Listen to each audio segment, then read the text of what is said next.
welcome back to the Crafty Organizer. I'm Noreen Eppley, and today I'm going to share 5 easy steps on organizing any area, but I'm going to be doing my craft room closet. We moved into a new house almost a year ago. I can't believe it's coming up on a year already. And I started mapping out ideas of what I wanted my craft room to look like almost immediately. And I've been able to match that pretty closely. Now, the area you see behind me does a couple of things. Number one, it's a backdrop for when I'm doing videos, but I always talk about a bullseye method, and I'll go over that a little bit more in a minute. But where you sit, the things you do the most often should be in your immediate area, and that's what I have here. So even though it looks nice, every one of these little containers and boxes behind me contain the things that I use the most. Now, the areas outside are not the case. When we moved in, I definitely just had to shove things, and this closet is a perfect example of I put in a little bit of a system just to create space, but this is not working, and I knew it wasn't going to work, and I think when I did my initial office tour, I even mentioned that. Now, this is how most of us organize. We try to add a simple system and then organize to that. But there is a better way to approach this, and again, this can be used in any part of your home. I want to go into something really quickly that YouTube has done. In the middle of May, they sent out something that they decided to add slots to all existing videos. What does that mean? This means if I had a 15-minute video and I chose to add one ad in the middle of it, they could layer on 5 or 6, and I have no way of knowing unless I go in and personally edit every single individual video that I've ever uploaded. And I've been on for 8 years, 400 videos. At this point in time, I don't have time to do that. So if you're noticing anyone that you watch continuously online is adding lots of ads, it might not be them. So we're trying to communicate with YouTube that we don't want this. If you're watching any videos that are older and you're noticing that there's a lot of ads running through it, please let us know, the content creators, so that we can continue to give feedback to YouTube about the fact that give us control of the ads. I don't need you as my audience being inundated with 5 ads on a 6-minute video. So that's my rant. Please be patient with your favorite people that you're watching online, and do let all of us know so that we can continue to communicate with YouTube. That's my rant. So the very first step for organizing any space, but in this case, my craft space, clear it out. Pick a smaller area. Please don't try and do an entire room all at once. It's too much. But in this case, it's my closet. So if you're doing a cabinet, a closet, a section of your room, clear it out. This is time consuming to do, but I need you to take everything that is currently in that space out.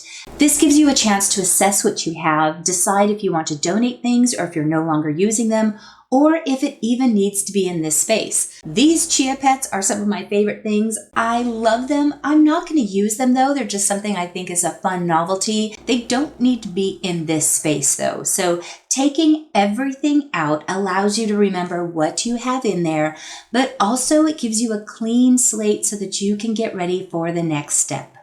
Likes with likes. If you've been watching me for a while, this is a broken record, but I always encourage you to put your like items together because you won't know what kind of storage space you even need, or containers or boxes or drawers, until you have the category together. Now, likes with likes doesn't necessarily mean every red bead that you have needs to be in one space. What it means is the way that you use things, those similar things, need to be combined together. So in this example, I have one large box with all of my tapes and glues inside of it. And inside, I have things broken down into smaller categories. And I have just used random little bins and boxes to subdivide these. I have my tape runners, I have my liquid glues, my glue sticks, I have different tapes that I can use, my crazy glues, and then of course I have Velcro and other things, including my sticker maker. The reason I want to have one big box with all of the similar adhesives in this case is so that when I need just my little tape runners, I can pull that individual box out, use them, and put it back. So as you can see, if I had created a box just for glue sticks, and then another box just for my tape runners, and another box for my liquid glues, and another box for my Velcros, that would be 5 or 6 boxes, and that's taking up way more space than I want to give up. Now, if you truly like having things broke down that way, and you have the space for it, I say micro-organize any way that you want.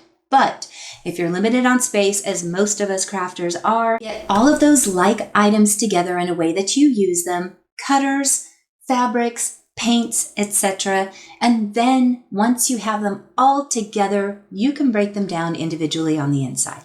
Because I had already gotten all of my likes with likes as in categories, this allowed me to know what size container each category was going to need, and this allowed me to get a slightly larger container to house them. Getting it slightly larger is key because, again, as creative minds, we're always adding to our collections, and if you organize exactly to what you have right now, as soon as you add something in, it doesn't have space to go home, and it'll end up going on a different shelf, a different drawer. It gets lost, you buy it again, and that is not a cycle we want to get into. So these were boxes that I got from Costco, and I made sure to look for larger boxes that were all similarly sized for me. If you want to get boxes sized more accordingly for what you have, lay them out on a table, even strategically stack it. Take a measurement of what that footprint looks like, and then you can go to Costco or to Walmart or Target and buy a container that will fit that general size of category. With my cardboard boxes, I decided I was going to go ahead and cover them just so they looked a little bit better. Do check boxes. I did a whole video once on making sure you pick the right box because some cardboard is not safe to bring in the house, so check that video out. But Dollar Tree is clearancing out all of their Crafter Square vinyl, so I got my rolls for 25 cents a piece. I used one roll for 2 boxes, so I just cut it in half, wrapped it around the front, and this gives me a more uniform look in my closet. So I covered all of the boxes, and I only covered the front because that's all you're going to need to see. Now, not everyone agrees with this, but I always say label what you have. It's very easy for us to forget what's inside of a box, especially if you choose to not get clear bins. Clear bins are great for people who need to see what they have or they forget. But if you're like me, too many visual differences is overwhelming for my brain and I need to have it simplified, which is why all of the things that I have are in just blue boxes. It gives it a uniform look, but I can quickly find what each category is behind me because I've got them labeled. In this case, I'm using these Avery labels, 8160, and if you've never done this before, Avery.com online allows you to do their labels for free. You just quickly create an account, you can type in the label number that you have, and then you can go ahead and format them with whatever text, size, style, and color that you want. Once you do have that first one formatted, I cheat and I just copy and paste it onto the next one.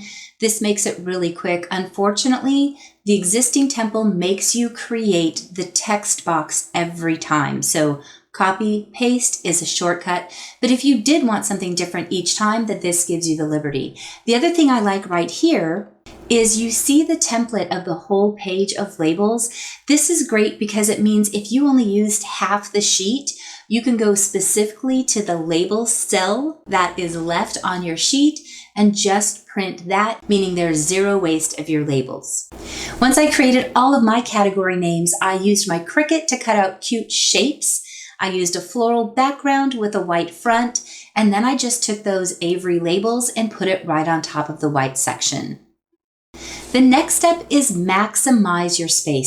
Because it's empty, This gives you a clean slate to create whatever you want. In this case, I'm going to just put in simple shelves, and I am just using what I have on hand.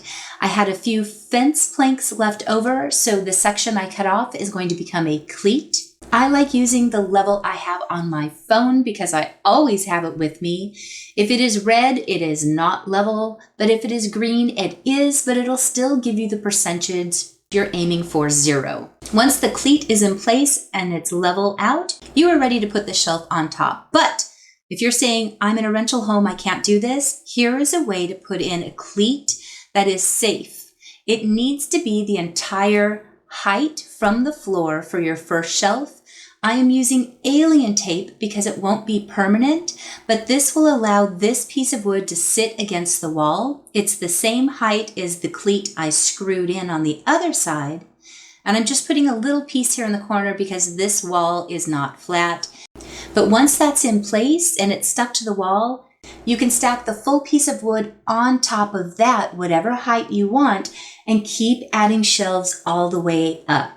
I do recommend using some sort of adhesive. And again, what's great about the alien tape, it's called nano tape, is that with a slight twist motion, it will release and not damage your walls. But if you don't have that accessible, the command strips will work as well.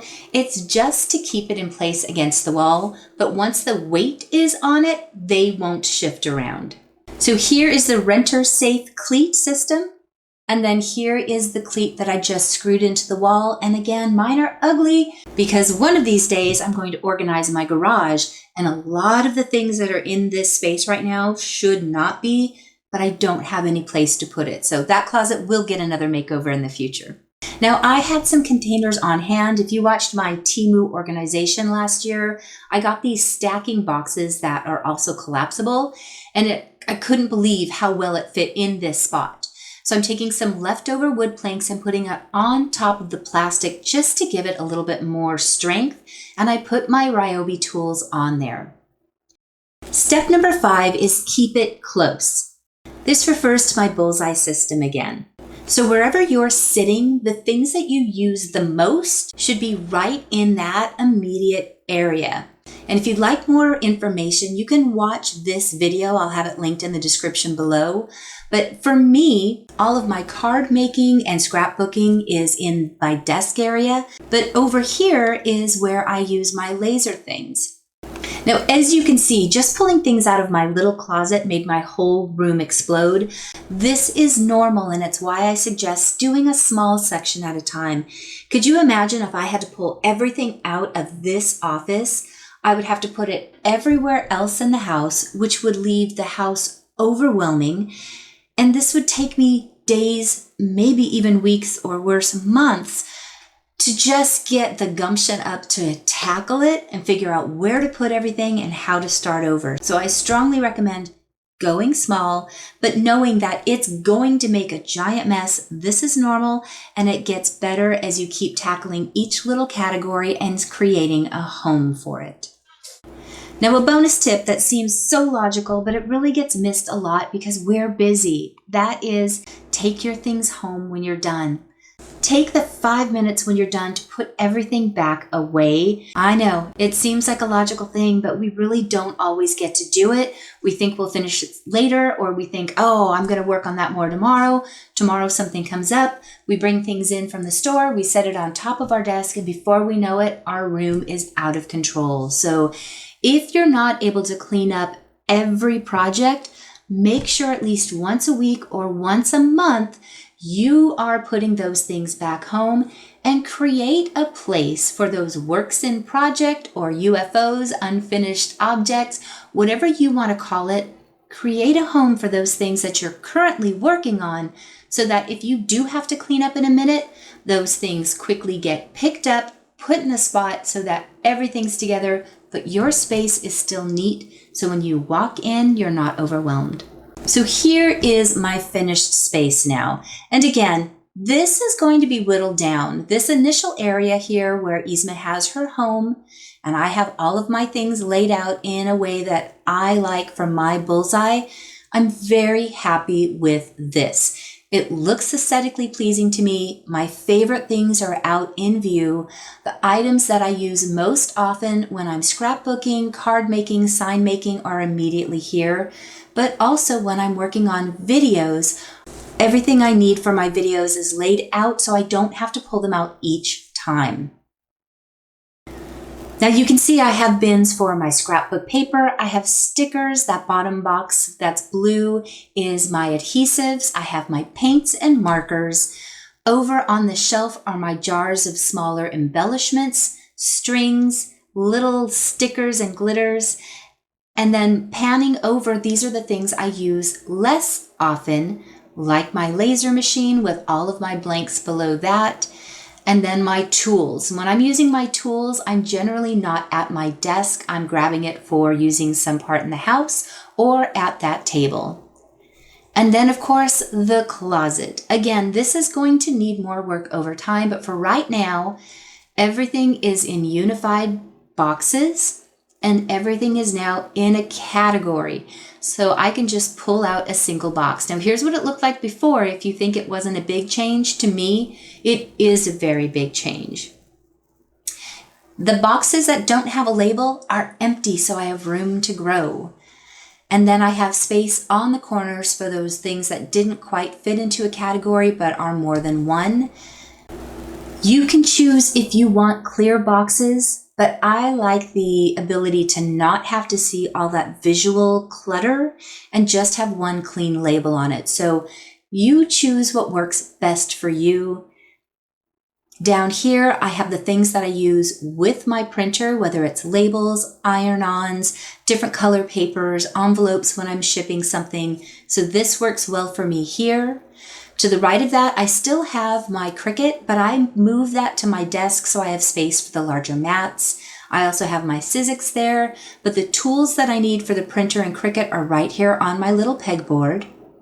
Beneath that are all of those rolls of the vinyl that I got from the Dollar Tree, plus the regular Cricut brand that I have. I keep my projects together in bags and one box, so when I'm ready, I can just pull them out. Florals I have together in one box, but you can see I have a box in there because those are the small mosses and tapes that I don't want to have to dig for, and I keep my flowers in a bag. I love finding things that I want to upcycle, so those go into a box and I have room for more. And then I have my Cricut blanks when I'm making gifts or things for the house. And this is an important box, miscellaneous. We don't always get to categorize everything in a very clean and neat place. So go ahead and utilize a miscellaneous box. Just make sure on that weekly or monthly time when you're cleaning up, you're peeking inside of your boxes or bins so that you can keep on top of and remember what you have, because otherwise it goes into a database in a black hole. If you're like me, you forget what you have. And eventually as you're going through, you're like, oh my gosh, I forgot I had that. So peek through, but having a miscellaneous bin is really helpful.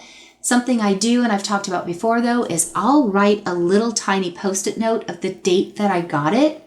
Because as I revisit my items, if it's been in there for more than 6 months or a year, whatever you decide, I can get rid of it and know, hey, I had my shot, I didn't take it. It gives me permission to go ahead and get rid of it because I didn't use it. So this corner I'm okay with. I'm very happy that it has a more unified look. I can still neaten it up some, but this overall span of this wall is where I'm still struggling. And that's because I don't have my garage organized yet.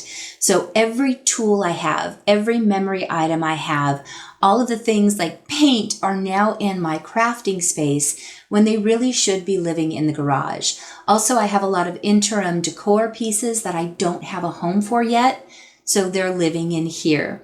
I'm hoping at the end of summer I'll get to start working on creating my garage storage and organization, but for right now, I'm using every little spot, including this space behind the door, to organize my things. I have this little pegboard that I had made years ago with you guys right after I did the collaboration with the Posh Paper Lady. This really works well in this space, and I used a tall box and just cut a hole in it so that I can put longer upright things and just let them live behind here The box cutout allows them to not fall forward, but you could also do this with a couple of different bungee cords. And I'm using the wall space with small nails or hooks so that when the door is open, you don't see all of this. So when I'm sitting at my desk, I'm either working at my computer, looking at my screen, but if I look over, that messy corner isn't really a visual distraction for me. I still have some of the things out that I like, but the most important thing is that everything is easily accessible in a category. I can just pull out a box. And again, my bullseye is what always has worked so well for me and has worked for clients over the years. I especially love that I was able to create a home for Yzma. And speaking of sweet baby dogs, we knew somebody who had some puppies they were trying to find homes for. And it's funny that I snapped this picture because there's only one face looking up at us, and this was going to be my husband's dog. When he picked this one up, the dog put his head back and immediately nuzzled him. Look at those blue eyes, you guys. He is the sweetest little 8-week-old puppy I've ever seen. Yzma is absolutely doing a great job being a quasi-mommy to him. He is so tiny, but we're having a really good time with him. He got a clean bill of health at the vet. He's learning the backyard. We're making sure to stay really close by him as he learns the ropes. We have named him Kylo, like Kylo Ren from Star Wars, and he is just the sweetest new addition to our family. I hope today's video helped you to go ahead and tackle an area in your home. I've always reminded you, my viewers, and my clients that organizing is never a finished job. Organizing is an ongoing task because the things in your life are always evolving, your interests change, your lifestyle change. So if you've ever organized something and you're upset because it needs to be organized again, just know this is what spaces do. They evolve, they change, and the way you stay on top of them is reassessing, reorganizing, but there's certain things that will always work well for you. If it's containers and bins, that's wonderful. That's what's always worked well for me. But if it doesn't quite work for you, there's so many other amazing organizers out there. Cas from the Clutterbug is great because she gives you the ability to find out what your organizing style is, and then you can adapt it to your own. But let me know if any of these tips worked for you. Thank you so much for spending time with me today, and I will see you guys next week with a new video. I'm not sure what I want to do yet. I'm kind of thinking about doing another upcycle or a crafting item, but I also haven't done a hacks video in a while, and I've been collecting some really good ones that I might share with you. So let me know what you'd like to see in the comments below, and I'll see you then. Bye.